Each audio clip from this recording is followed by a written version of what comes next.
بسم الله الرحمن الرحيم الحمد لله رب العالمين والصلاة والسلام على سيد المرسلين وعلى آله وأصحابه أجمعين اللهم اجعلنا نبينا محمدا صلى الله عليه وسلم بما هو أهله واجزي الأنبياء كلهم خيرا وسلام على المرسلين والحمد لله رب العالمين. میرے بزرگوں، آپ کو اللہ تعالیٰ نے ایک شرف دیا ہے، وہ ہے شرف علم کا شرف. دو شرف ہیں، ایک ایمان ہے اور ایک علم ہے. یہ دو شرف ہیں. ایمان کی وجہ سے اللہ سے تعلق پیدا ہوتا ہے، اور پھر اس تعلق کے کیا تقاضے ہیں، کیونکہ ہر تعلق کے تقاضے ہوتے ہیں. ہمارا تعلق بیوی بچوں سے ہے تو ان کے تقاضے ہوتے ہیں، ہمارا تعلق ہمارے روزی روزگار سے ہوتا ہے تو اس کے تقاضے ہوتے ہیں. تو ہر تعلق کے تقاضے ہوتے ہیں. اللہ سے تعلق ہے تو اس کا کیا تقاضا ہے کہ اللہ سے تعلق کا تقاضا اللہ کی اطاعت ہے. جی ہاں، اللہ سے تعلق کا تقاضا اللہ کے اطاعت.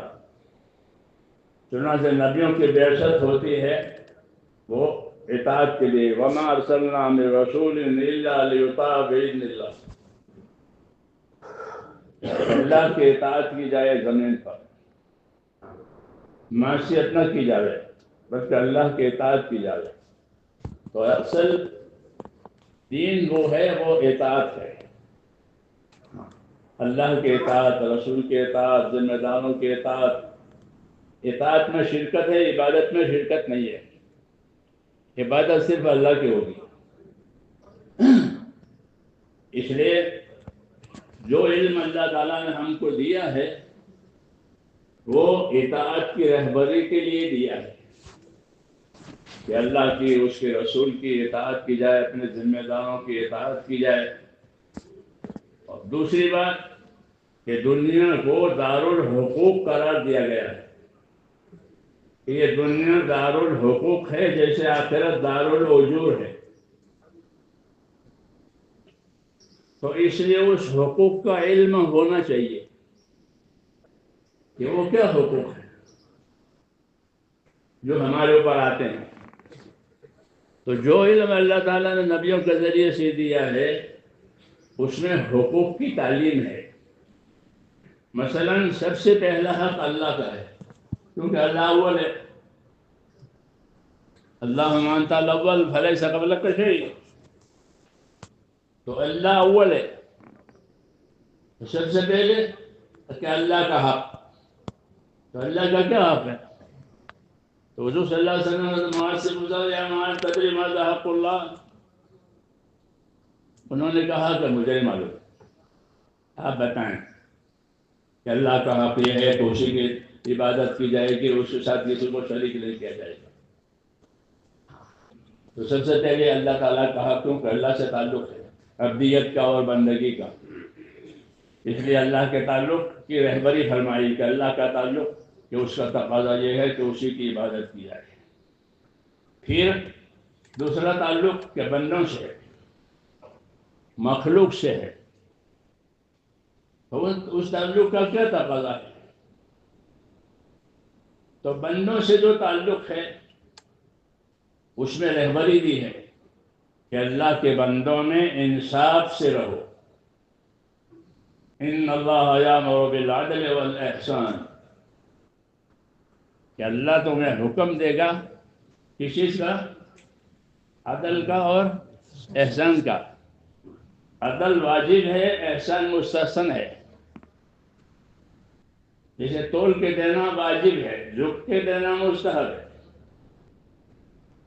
تول کے دینا عدل ہے، جھکانا احسان ہے. تو اسے مسئلہ جب بندوں کا آوے، مخلوق کا آوے، تو ہمارے لیے یہ رہبری ہے کہ انصاف اور احسان کے ساتھ رہو بندوں کے معاملے میں. بلکہ اس سے درجہ اگلا درجہ وہ ہے ایثار کا، جس کو انصار مدینہ نے سنبھالا تھا، ایثار کا معاملہ، کہ بندوں میں رہو تو انصاف سے رہو، احسان سے رہو، ہاں، اور اللہ ہمت دے تو کہ ایثار سے رہو. تو یہ بندوں کا معاملہ ہے. اسی طرح تمام مخلوق کے ساتھ احسان سے رہو. ہاں، اذا ذبحتم فاحسنوا الذبح واذا قتلتم فاحسنوا القتل. یہ کہا کہ ذبح کرو تو احسان سے ذبح کرو، تیز چھری لو وغیرہ، اور کسی کو قتل ہی کرنا ہے تو احسان سے قتل کرو، کوئی ستا کے مت قتل کرو وغیرہ.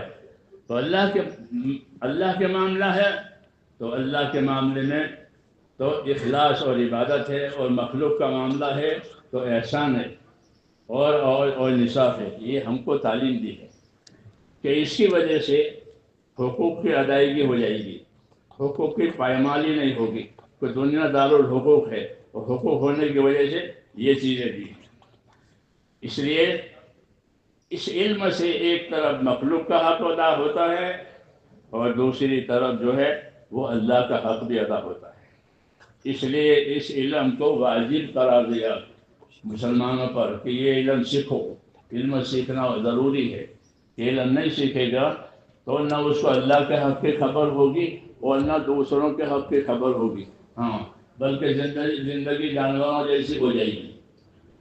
ہاں، اندھے جیسے ہو جائیں گے، جیسے نابینا ہوتا ہے، اس کو پتہ نہیں ہے کہ گھڑا ہے کہ راستہ ہے، کچھ پتہ نہیں. تو ایسے اس لیے اللہ تعالیٰ نے اس علم کو فرض کیا ہے، اس کو فرض کیا ہے. اور جتنے شعبے ہیں دنیا میں، ہر شعبوں کا علم حضور صلی اللہ علیہ وسلم کو دیا ہے. عقائد اور اعمال کا تو ہے ہی علم، اور جتنے شعبے ہیں ان تمام شعبوں کا علم دیا ہے. مثلا تجارت کرنے والوں کا شعبہ ہے تو حضور صلی اللہ علیہ وسلم کو تجارت کے شعبے کا علم دیا ہے کہ مسلمان کیسی تجارت کریں، اس تجارت کے کیا فضائل ہیں، اس تجارت کے کیا مسائل ہیں. زراعت ہے، زراعت کا علم دیا آپ کو کہ زراعت کی کیا فضیلت ہے اور زراعت کے کیا مسائل ہیں. حکومت ہے تو حکومت کے کیا فضائل ہیں، مزدوری ہے تو مزدوری کے کیا فضائل ہیں، مزدوری کے کیا مسائل ہیں. یہ 4 شعبے ہیں معیشت کے، یعنی زندگی گزارنے کے. تو ان چاروں شعبوں کو آپ صلی اللہ علیہ وسلم کو اس کا علم دیا ہے. وَعَلَّمَكَ مَا لَمْ تَكُنْ تَعْلَمْ وَكَانَ فَضْلُ اللَّهِ عَلَيْكَ عَظِيمًا. کہ آپ کو ان باتوں کا علم دیا ہے جو آپ جانتے نہیں تھے، اور ویسے بھی آپ پر اللہ تعالیٰ کا فضل بہت زیادہ ہے. ہاں، کہ اللہ کے فضل میں سے کہ جو علم آپ کو دیا ہے وہ علم غیر منسوخ ہے، وہ منسوخ نہیں ہوگا، بلکہ اس علم کی حفاظت کی جائے گی اللہ کی طرف سے. یہ فضل ہے کہ جو علم آپ کو دیا گیا تھا، جیسی دعوت اور تبلیغ آپ کے ذہن میں تھی، آپ کے بعد یہ علم ختم نہیں ہوگا، مٹے گا نہیں، بلکہ یہ محفوظ رہے گا. اور جب جب لوگوں میں طلب آئے گی اللہ تعالیٰ ان کو یہ علم دے گا. صحابہ کرام کے ہاں یہ بات تھی کہ جب جب لوگوں میں طلب، ہاں یہ الگ بات ہے کہ لوگوں میں طلب ہی نہ ہو، اور بے طلب تو محروم ہوتا ہی ہے کیونکہ طلب ہی نہیں ہے. ہاں، لیکن جب جب لوگوں میں طلب آئے گی تو پھر یہ علم زندہ ہو جائے گا، اور یہ علم اللہ تعالیٰ ان کو دے گا. ہاں، یہ تو اللہ کی طرف سے ہے. اور ویسے ہمارے ذمے یہ ہیں کہ ہم اس علم کی حفاظت کریں. اس علم کی کہ ہم اس کی حفاظت کریں. اس کی حفاظت کے ایک راستہ تو یہ ہے کہ اس علم پر استقامت کریں، کہ جو اپنے علم پر استقامت کرے گا اس کا علم محفوظ رہے گا، اور جس علم پر عمل نہیں ہوگا وہ ضائع ہوگا. قاعدہ ہے، جس سورہ فاتحہ سب کو یاد ہے کیوں کہ روز پڑھتے ہیں، روز پڑھتے ہیں. ہاں تو بچوں کو، بوڑھوں کو، سب کو معلوم ہے. کیوں کہ اس کا اجرا ہے. جی ہاں، تو اس کی اجرا کی وجہ سے وہ محفوظ ہے. تو ایک تو یہ ذمہ داری ڈالی گئی کہ اس کی حفاظت کرو. ہاں، اور حکم دیا ہے کہ علم دین سیکھ لو اس سے پہلے کہ خیالات والے، احتمالات والے لوگ پیدا ہوں کہ میرے خیال سے یوں ہے، میرے خیال سے یوں ہے، میرے خیال سے، کہ ایسے لوگ پیدا ہوں اس سے پہلے یہ حاصل کر لو. کیوں کہ کسی کے خیال سے کیا ہوتا ہے، کسی کے خیال سے کچھ احتمال ہے کہ نہیں، احتمال نہیں، قطعی. حضور صلی اللہ علیہ وسلم کا جو علم ہے وہ قطعی ہے، اس میں شک کی گنجائش ہے ہی نہیں، تبدیلی کی گنجائش بھی نہیں ہے. تو نئی شہر میں شک ہے، نئی شہر میں تبدیلی ہے. یہ تو اللہ کا احسان ہے کہ اللہ تعالیٰ نے ہم کو یہ دیا ہے. لقد من اللہ علی المؤمنین اذ بعث فیہم رسولا. یہ من ہے ہمارے اوپر کہ اللہ تعالیٰ نے اس علم کے ساتھ ہم کو یہ رسول بھی بھیجا اور اس کے ساتھ اللہ تعالیٰ نے یہ علم دیا. اس لیے اس کی ذمہ داری ڈالی کہ یہ علم فرض کیا گیا کہ جو چیز فرض ہے اس کا علم بھی فرض ہے، جو چیز واجب ہے اس کا علم بھی واجب ہے. جی ہاں، یہ طریقہ ہے کہ جو چیز عمل میں فرض ہے تو اس کا جاننا بھی فرض ہے.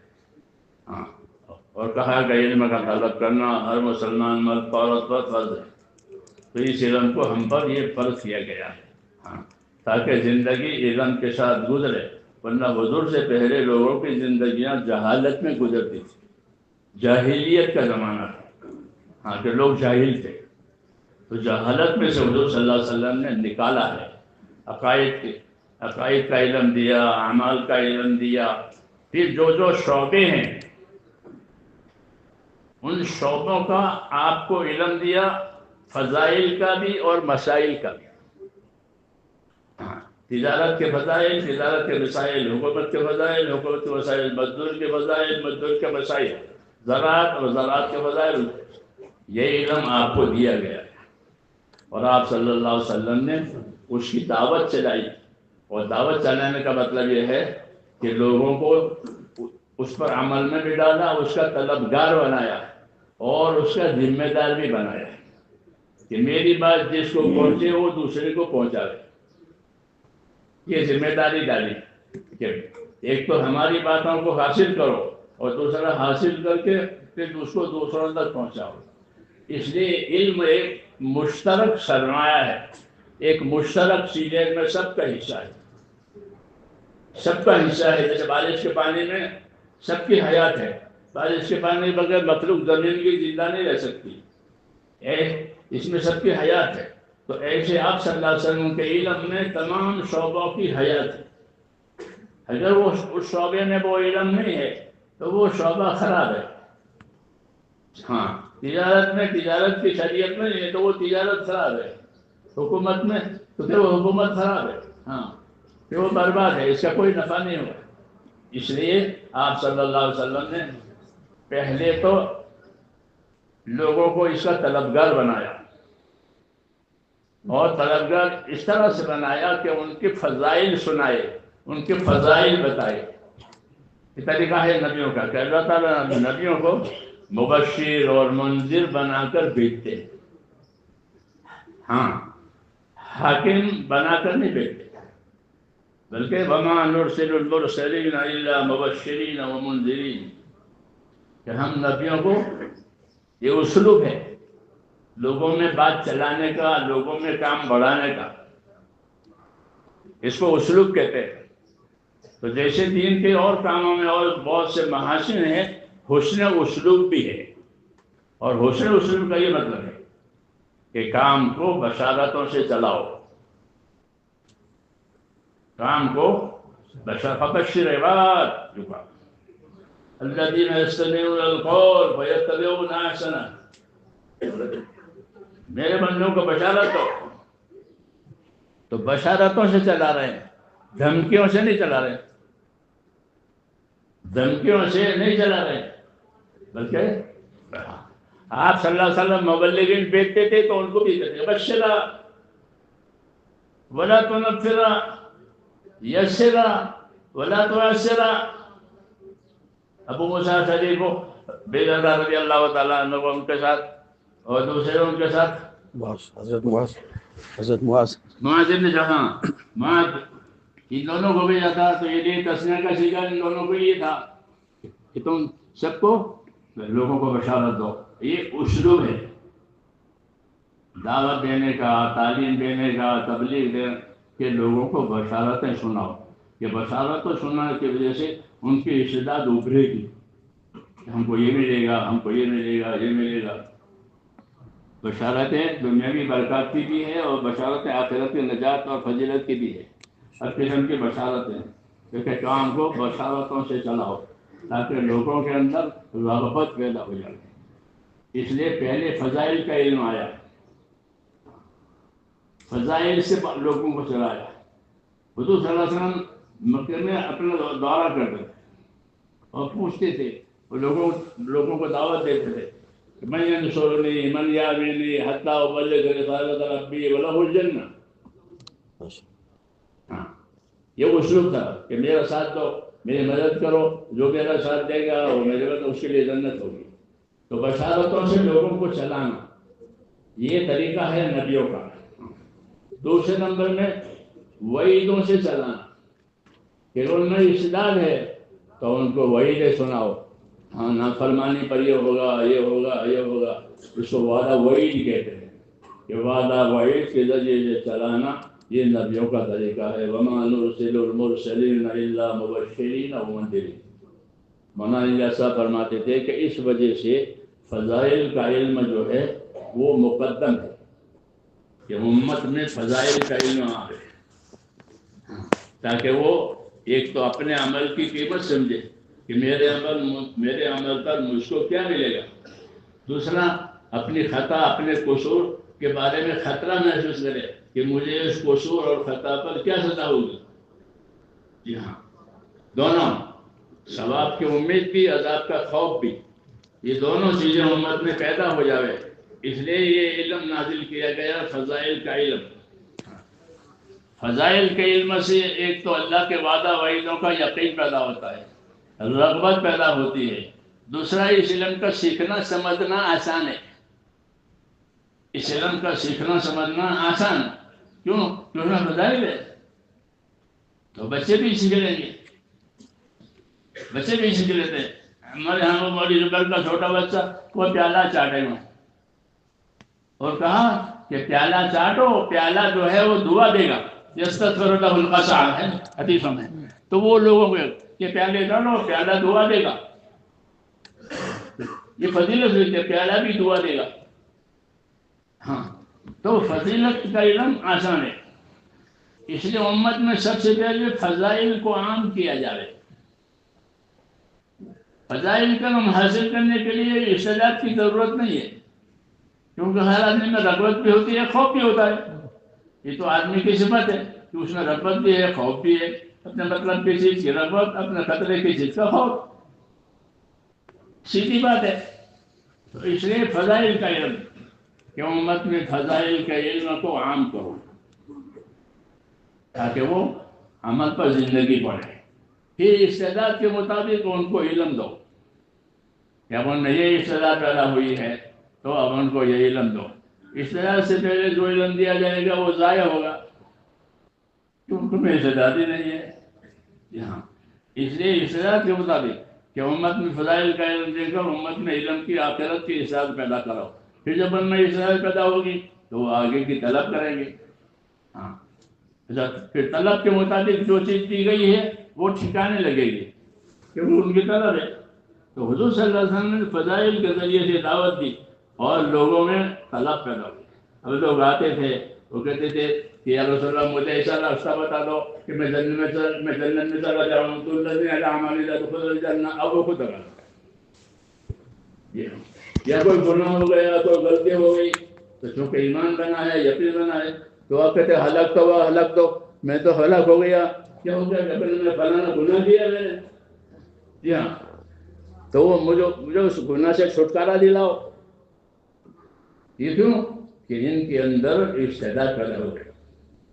اور یہی صحیح طریقہ ہے کہ امت میں اصلاح پیدا کرا کسی کی اپنے ذمہ داریوں کے پورا کرنے کی، جو ذمہ داری جس پر آوے اس کے مطابق اس کے پاس علم ہو، تاکہ اس کی زندگی بے علمی میں نہ گزرے، جہالت میں نہ گزرے۔ اس لیے فضائل کے ذریعے سے لوگوں میں رغبت پیدا کی، اور جب لوگوں میں رغبت پیدا ہوئی اور ایسے لوگ پیدا ہوئے کہ جن کے اندر اصلاح تھی، تو ان کو آگے کا علم دیا گیا۔ شریعت نازل ہوتی تھی اور حضور صلی اللہ علیہ وسلم اس کی وضاحت کرتے تھے، کیونکہ تنزیل اللہ کی طرف سے تھی اور تبیین آپ کی طرف سے تھی۔ یہ طریقہ تھا، لِتُبَيِّنَ لِلنَّاسِ مَا نُزِّلَ إِلَيْهِمْ، تو تنزیل ہوتی تھی اللہ کی طرف سے اور تبیین ہوتی تھی آپ کی طرف سے۔ اس لیے بات پوری آ جاتی تھی لوگوں کے سامنے، اور لوگ اس کو لیتے تھے، یاد کرتے تھے، اور اپنے عمل اور اس پر عمل بھی کرتے تھے۔ اس لیے لوگوں میں یہ علم تناول کی وجہ سے پختہ ہو گیا، لین دین بھی ہوا، عمل بھی ہوا۔ جو خدام رہتے تھے، خادم ان کے، وہ اپنے خادموں کو بھی علم دیتے تھے۔ یہ نہیں کہ خادم سے خالی خدمت لی، یا جو غلام باندیاں ان کے گھر میں ہوتی تھی کہ ان کو بھی علم دیتے تھے۔ کیوں کہ حکم تھا کہ قوا انفسکم واہلیکم نارا، اپنے آپ کو، اپنے اہل کو دوزخ سے بچاؤ۔ تو دوزخ سے بچانے کا کیا راستہ ہے؟ تقاری فرماتے تھے دوزخ سے بچانے کا راستہ ہے کہ ان کو علم دو، ان کو دین دو، تاکہ وہ دوزخ سے بچیں۔ تو اپنی اولاد ہوئی، اپنا خاندان ہوا، اپنے خادم ہوئے، ان سب کو یہ چیز دی جاتی تھی، صحبت سے بھی دی جاتی تھی، تعلیم سے بھی دی جاتی تھی۔ جی ہاں، کتابیں نہیں تھی بلکہ صحبت سے لیا جاتا تھا عام طور پر علم، جی ہاں، یا پھر مذاکروں سے لیا جاتا تھا، اس کے مذاکرے ہوتے تھے۔ اس طریقے سے اس علم کو عام کیا گیا، آسان طریقے سے، تاکہ ہر شعبے والا اپنے شعبے کا علم لے۔ ہاں، یہ تھا مطلب، کوئی ڈگری یا درجے والی بات نہیں تھی۔ جس کے دل میں جو کام ہو اس کام کا وہ علم لے۔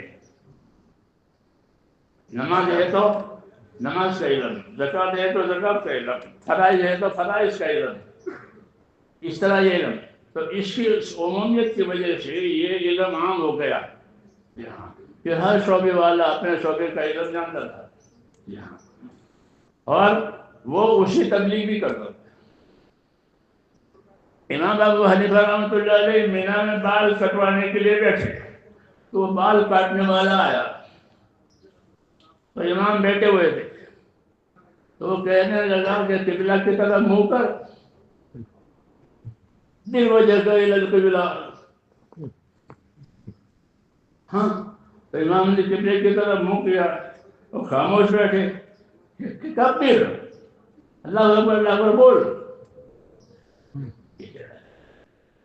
وہ ہلاک ہے، اس کو ہلاکت کی شریعت معلوم ہے کہ بال کس طرح کاٹے جائیں گے،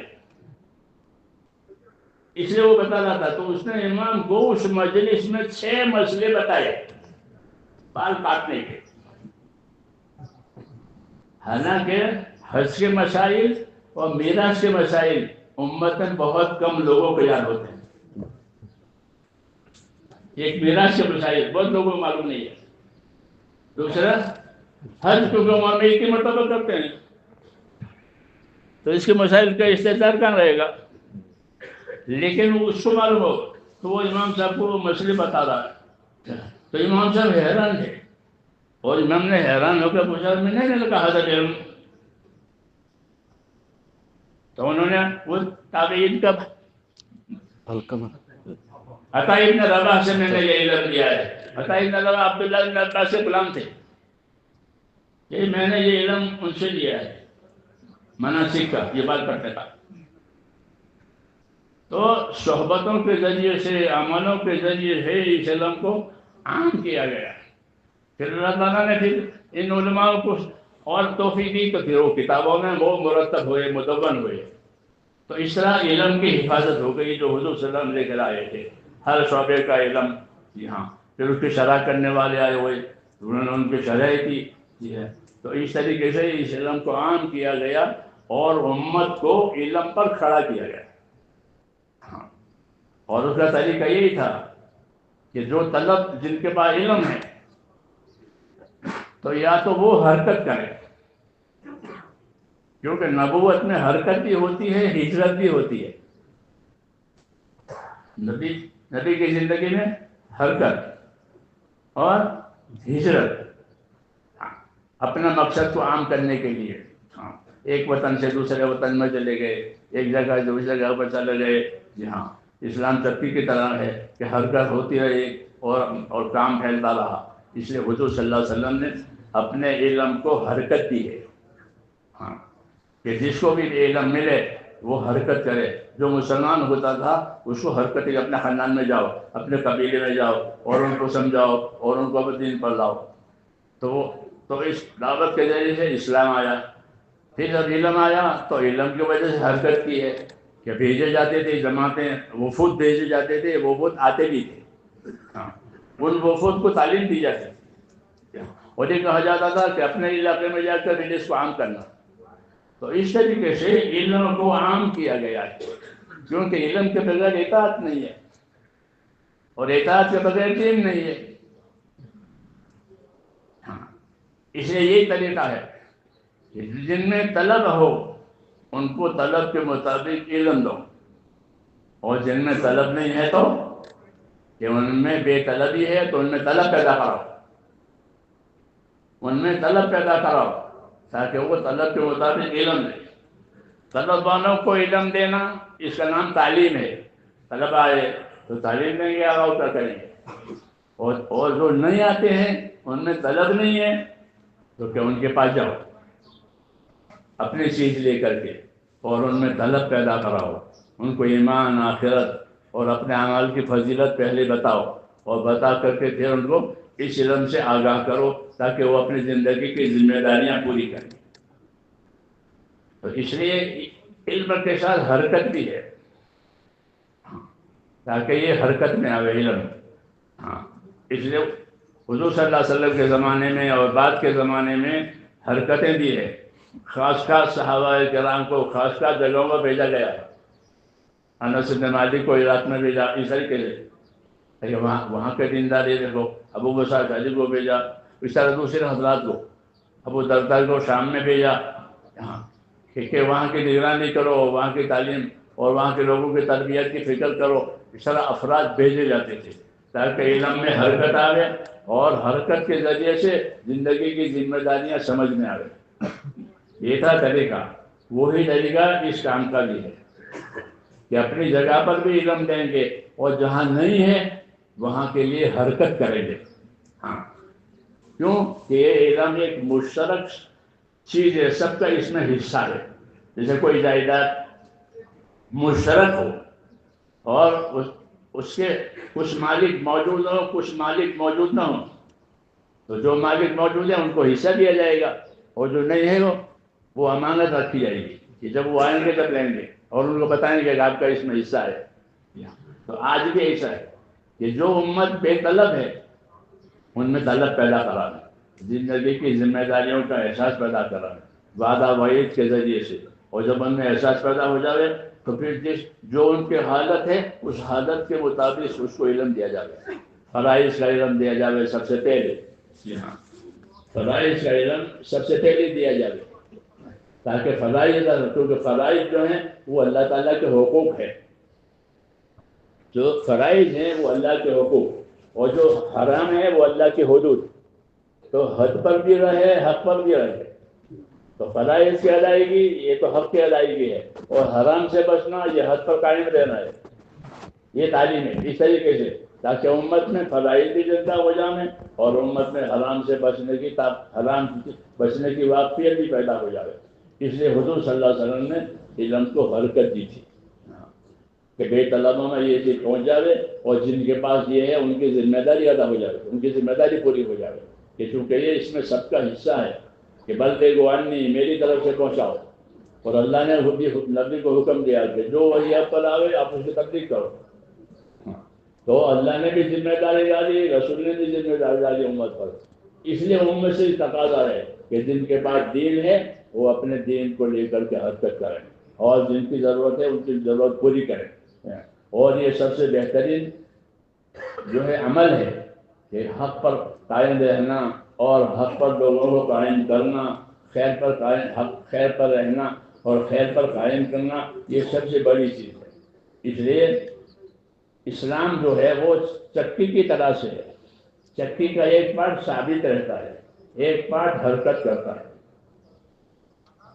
یہ مثال ہے اسلام کی. کس طریقے سے کہ اسلام میں ہر آدمی اپنے دین پر استقامت کے ساتھ رہے.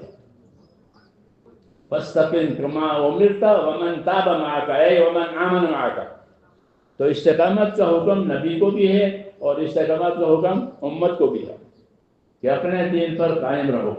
جی ہاں، مستحبات پر بھی قائم رہو، فرائض پر بھی قائم رہو، حرام سے اجتناب پر بھی قائم رہو. تو استقامت عام ہے. اس لیے صحابہ کرام نے اپنے اندر سب سے پہلے استقامت پیدا کی کہ جو چیز ملی اپنے عمل سے اس میں استقامت، اور پھر دوسروں کو اس کی دعوت اور تعلیم. حضرت علی فرماتے کہ میں نے تصویر فاطمہ جب سے سنی ہے حضور صلی اللہ علیہ وسلم سے تو کبھی پہنچی نہیں. تو کسی نے سوال کر دیا، کوشچن والے ہوتے ہیں نا کہ آپ صفین کی جنگ میں بہت مصروف تھے رات دن، اس میں کیا کہہ رہا؟ 5 نماز اور بعد تصویر فاطمہ پڑھی تھی. کہاں پڑھی تھی؟ صفین کی جنگ میں 5 نمازوں کے بعد تصویر فاطمہ پڑھتے. حالانکہ دلیل کے اعتبار سے تصویر فاطمہ مستحب ہے، اس کی فرضیت کی کوئی دلیل نہیں ہے. فرض ہے، مستحب ہے. وہ جانتے تھے کہ مستحب ہے. ہاں، فرض سمجھتے نہیں کرتے، مستحب ہے. لیکن ایک چیز ہے کہ جو ہم کو ملی ہے اور اسے کرنے کی ہدایت ہے تو اس کو استقامت کہتے ہیں. تو ایک تو علم والوں کے ذمہ میں ہے کہ وہ اپنے علم پر استقامت پیدا کرے، اپنے علم کو، اپنے آپ کو اپنے علم کا تابع کرے. جو اپنے آپ کو اپنے علم کا تابع کرے گا وہ عادل ہے. جو اپنے آپ کو اپنے علم کا تابع نہیں کرے گا وہ فاسق ہے. ہماری شریعت میں یہ حکم ہے. صحابہ کلہم عدول، کہ صحابہ کرام یہ سب عادل ہیں، اپنے علم کے تابع ہیں. اور بنی اسرائیل کے علماء کو فاسق کہا، ان کی اکثریت فاسق ہے. یہ کہا یہ کیوں؟ کہ وہ اپنے علم کے تابع نہیں تھے، علم کو اپنے تابع کرتے، تحریف بھی کرتے. تحریف سب سے بڑا گناہ ہے ہر حکومت میں، ہر شریعت میں. بڑی معصیت، کیونکہ تحریف کا معنی ہے قانون بدل دینا. ایک تو ہے قانون کی مخالفت کرنا، وہ اہون ہے، اور ایک قانون ہی بدل دے. قانون بدلنے کا تو کسی کو حق نہیں ہے. تو یہ لوگ تحریف کرتے تھے کہ قانون ہی بدل دیتے. تو تحریف سے بڑا کوئی گناہ نہیں، بڑا گناہ ہے دین کو بدل دینا. جو حرفون الکلمہ مواضعہ ونسوا حظا مما ذکروا بہ. ہاں، تو پھر اللہ نے ان کو ان کی سزائیں دی. تو یہ تو تحریف کی گنجائش نہیں ہے. تو اپنے علم پر ثابت رہنا یہ ہے عادل ہونا، اور اپنے علم سے نکل جانا یہ فاسق ہے، فسق ہے. اس لیے اللہ تعالیٰ نے ان کے فسق کے وہ سارے حالات سنائے ہیں کہ لوگ ایسا کرتے ہیں، ایسا کرتے ہیں. اس امت کو سنایا تاکہ یہ امت اس کے بارے میں ہوشیار رہے. اور اس کے جواب میں ہم کو کہ اپنے علم پر قائم رہنا، اپنے علم پر ثابت رہنا، یہ پہلی ذمہ داری ہے، استقامت. دوسرا کہ استقامت کے ساتھ یہ علم دوسروں کو دیا جائے، اس کی اشاعت، اس کی نصرت. یہ نصرت ہے کہ اپنے علم سے دوسروں کو باخبر کرنا. یہ اپنے دین کی نصرت ہے اور اپنے علم کی اشاعت ہے.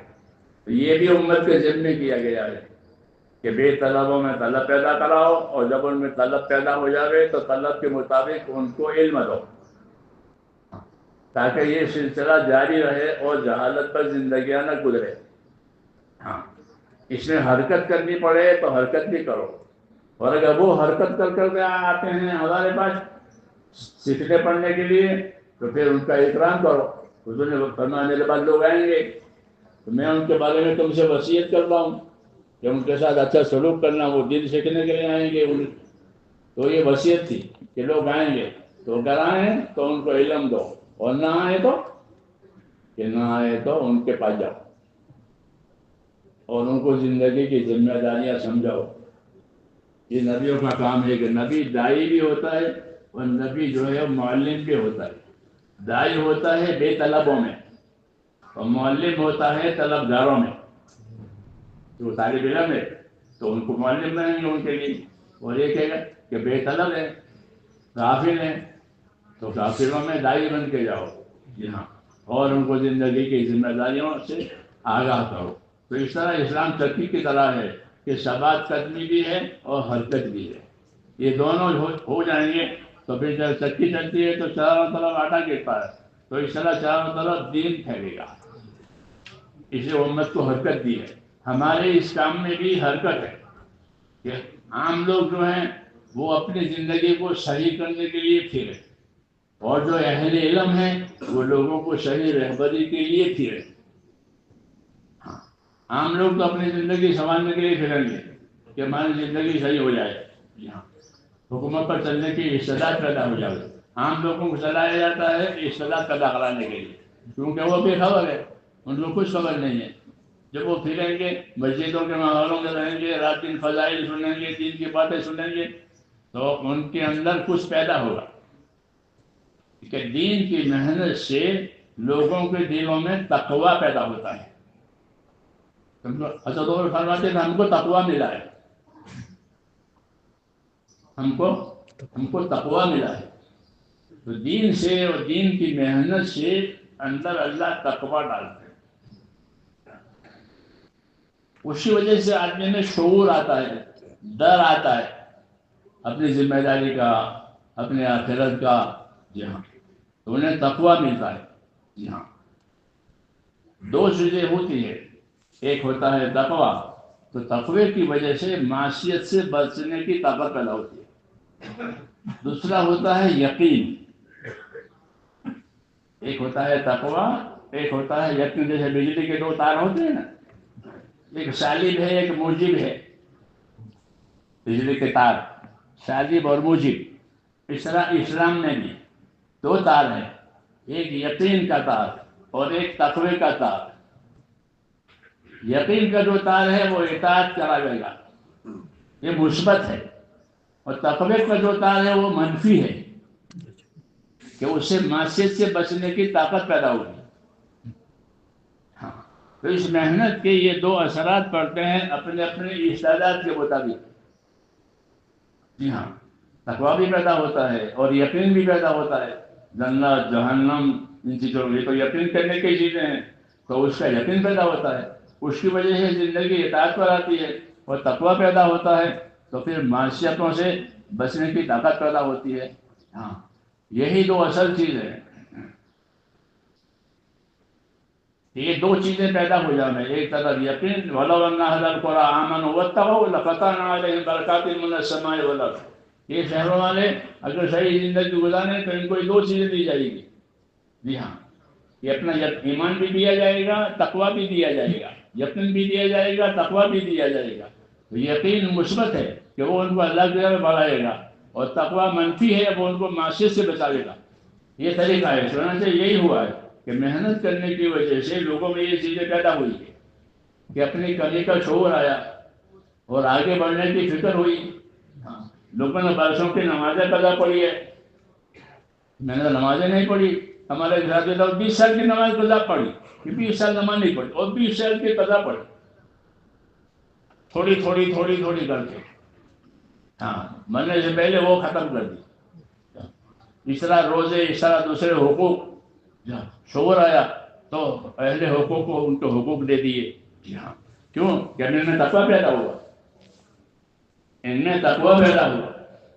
تو دین کی دعوت کی محنت کی وجہ سے امت میں تقویٰ پیدا ہوتا ہے، اس لیے اپنے آپ کو معصیت سے بچانے کی طاقت پیدا ہوتی ہے، اور یہ اصل ہے کہ معصیت سے بچنا اور اطاعت پر آنا، تو معصیت سے بچنا زیادہ ضروری ہے، ہاں تو وہ استعداد پیدا ہوتی ہے، ہاں جیسے والذین جاہدوا فینا لنہدینہم سبلنا، کہ جو محنت کریں گے ہم ان کو اپنے راستوں کی ہدایت دیں گے۔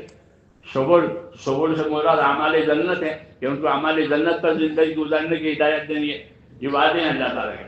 اس لیے حضور صلی اللہ علیہ وسلم نے علم و ایمان کے ساتھ ساتھ امت کو حرکت دی ہے کہ ان دونوں چیزوں کو حرکت میں لاؤ، کہ ایمان کی حرکت میں آوے تاکہ لوگوں میں اللہ کا تعلق پیدا ہو، دوسرا پھر اللہ کے تعلق کے تقاضے پورے ہو جائیں کہ زندگی تقوی پر آوے، طہارت پر آوے، یہ ذمہ داری ہے۔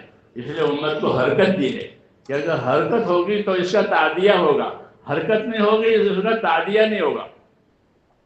التزام تو ہوگا لیکن تعدیہ نہیں ہوگا، اور جب تعدیہ نہیں ہوگا تو اس کا بقا بھی نہیں ہوگا۔ قاعدہ ہے کہ جس چیز کا تعدیہ ہوتا ہے وہ باقی رہتی ہے، اور جس کا تعدیہ نہیں ہوتا وہ اپنے حد پر جا کر ختم ہو جاتی ہے۔ ہاں اسے حضور صلی اللہ علیہ وسلم نے دونوں باتوں کی خبر دی ہے کہ اپنے دین پر استقامت بھی پیدا کرو اور اپنے دین کے لیے حرکت بھی کرو۔ چکی کی طرح چکی میں حرکت بھی ہے اور ثبات بھی ہے، اس طرح حرکت بھی کرو تو چکی کے جو چاروں طرف آٹا گرتا ہے، چکی چلتی ہے، تو ایسے آج بھی اس لیے اس کی دعوت دی جاتی ہے کہ اہل علم بھی حرکت کریں۔ ہمارے حضرات فرماتے تھے کہ اہل علم حضرات جو ہیں وہ اپنی ترتیب بنا کر ایک ایک سال لگائیں اور امت میں پھرے، امت میں پھرے۔ اللہ نے امت میں بہت صلاحیت رکھی ہے۔ الناس معادن کمعادن الذهب والفضة، حدیث شریف میں کہ لوگ اپنی جگہ ایسے قیمتی ہیں جیسے سونے چاندی کی کانیں ہوتی ہے، کہ لوگوں میں بہت صلاحیت ہے، لیکن وہ اپنے خواہشوں کے نیچے ہے، جیسے سونا چاندی ہے لیکن زمین میں ہے، زمین میں ہے، تو کیا فائدہ ہوگا؟ کہ ان کا فائدہ نہیں ہوگا کہ ان کو نکالو۔ جب نکالو گے تو لوگ اس کا بھاؤ دیں گے، سونے کا یہ بھاؤ ہے، روز سونے کی یہ قیمت ہے، لیکن اگر وہ اپنی جگہ پر رہیں تو کہ اسے کوئی قیمت نہیں۔ اس لیے نبی آتا ہے تو لوگوں کو اپنی جگہ سے نکالتا ہے۔ مولانا الیاس صاحب فرماتے تھے کہ ہماری دعوت ذرے ثقیل کا کام کرے گی،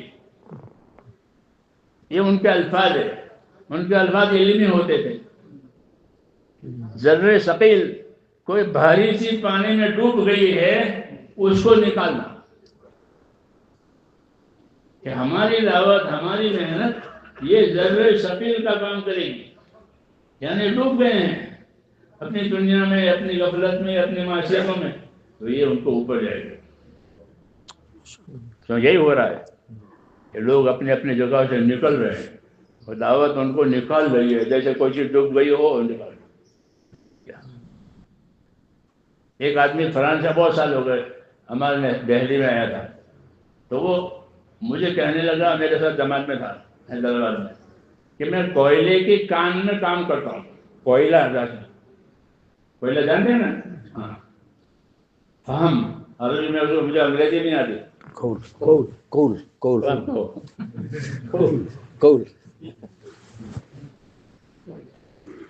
تو وہ کوئلے کی کان میں کام کرتا ہوں 1000 میٹر نیچے، اور لیمپ لگا کر گیا اندر، تو اتنے نیچے رہنے والا آدمی وہ جماعت میں نکلا۔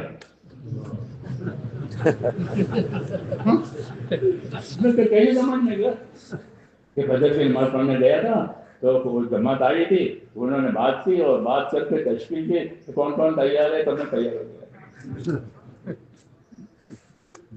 فجر کی نماز کے بعد۔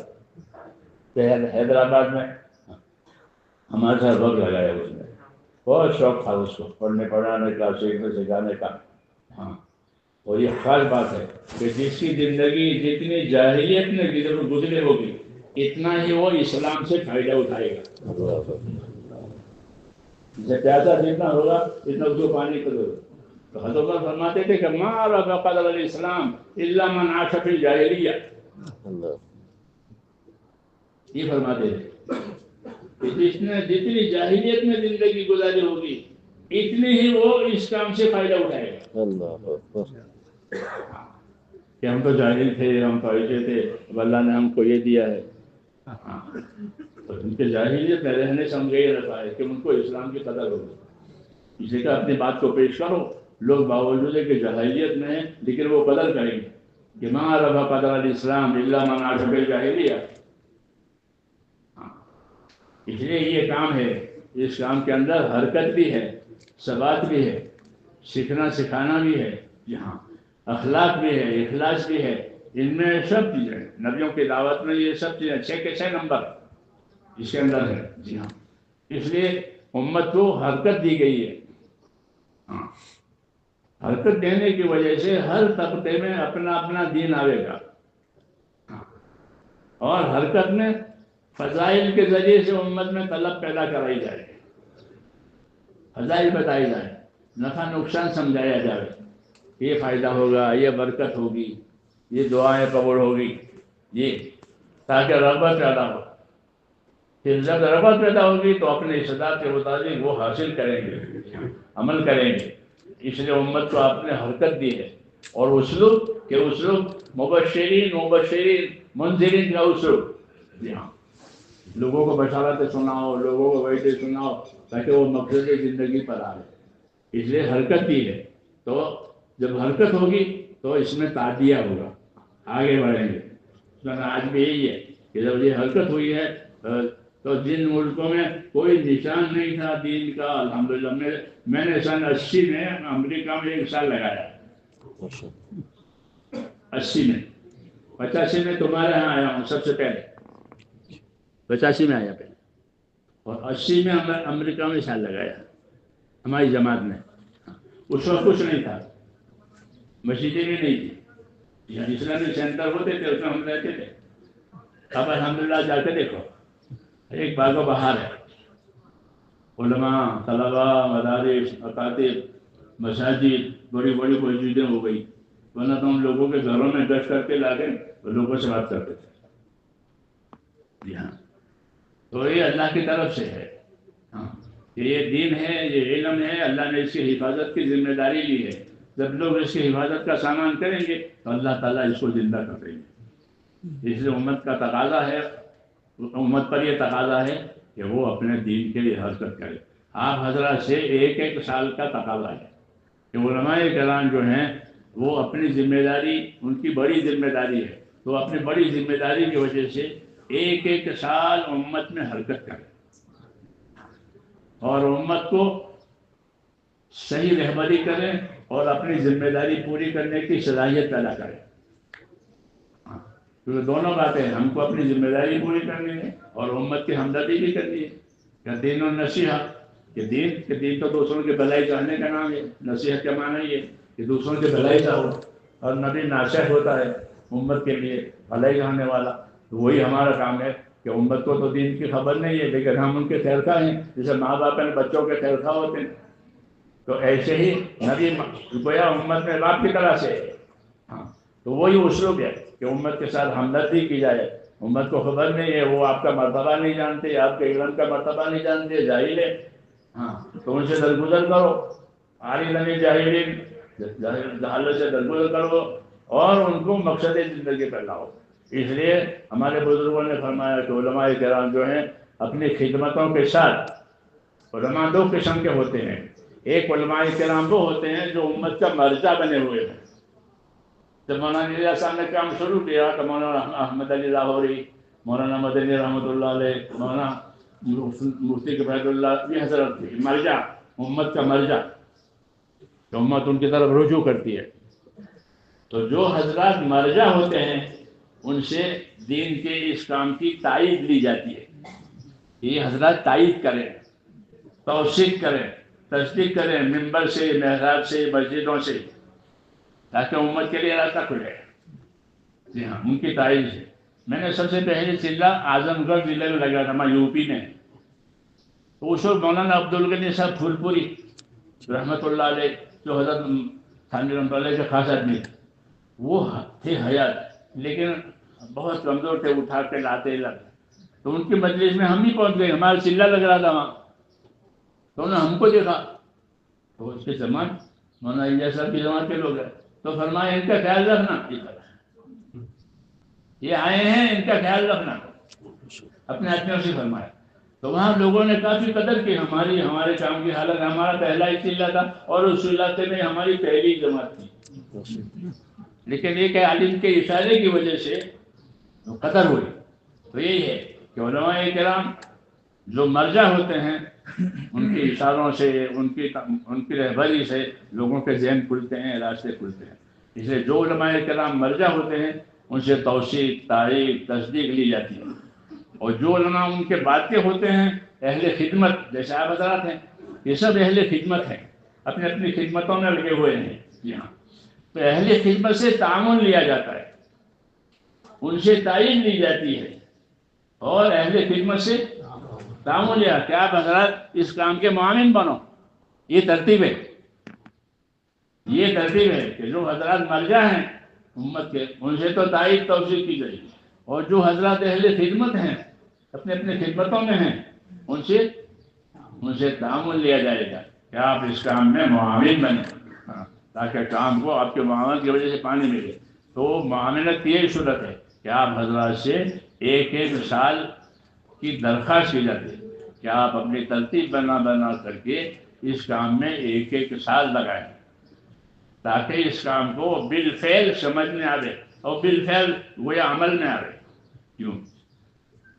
ایک تو ہے کسی چیز کی تحسین کرنا بہت اچھا کام ہے، اور ایک ہے بالفعل اس کو دیکھنا جانچنا، وہ الگ ہے. ہاں، تو جب ایک سال لگے گا تو آپ کے اوپر یہ کام کھلے گا.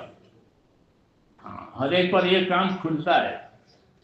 ہاں، مولانا یوسف صاحب کے زمانے میں میں نے چلہ گیا، واپس چلہ گزار کر کے گھر آیا. تو اس زمانے میں چلے والے بہت کم ہوتے تھے، میں چلے والا ہو گیا. تو سارا کام میرے اوپر آئے.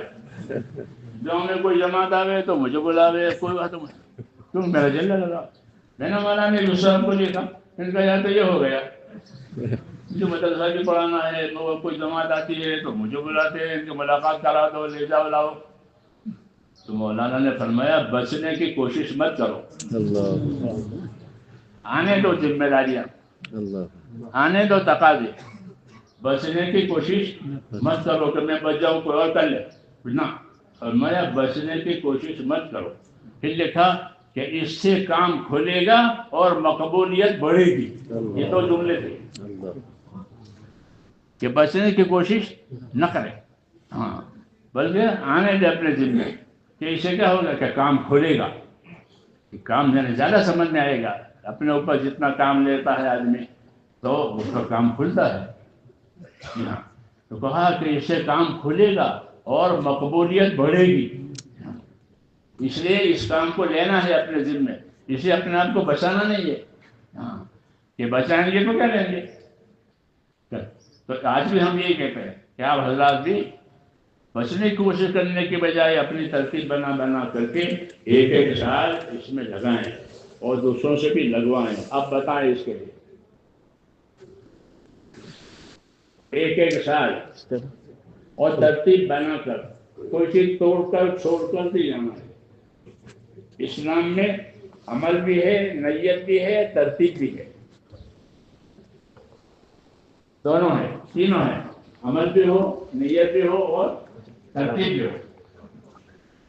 نماز یہ کہتے ہیں قیام ہے، رکوع ہے، سجدہ ہے، قاعدہ ہے، ترتیب ہے. کہ 4 ارکان ہے تو 4 ارکان کی ترتیب ہے. تو اسلام میں ترتیب ہے کہ ترتیب سے کرو تاکہ جو کام آپ کے ہاتھ پر ہے وہ بھی باقی رہے، اور جو نیا کام ہاتھ پر ہے اس سے بھی محرومی نہ رہے، بلکہ اس میں کمال ایسا رہتا ہے.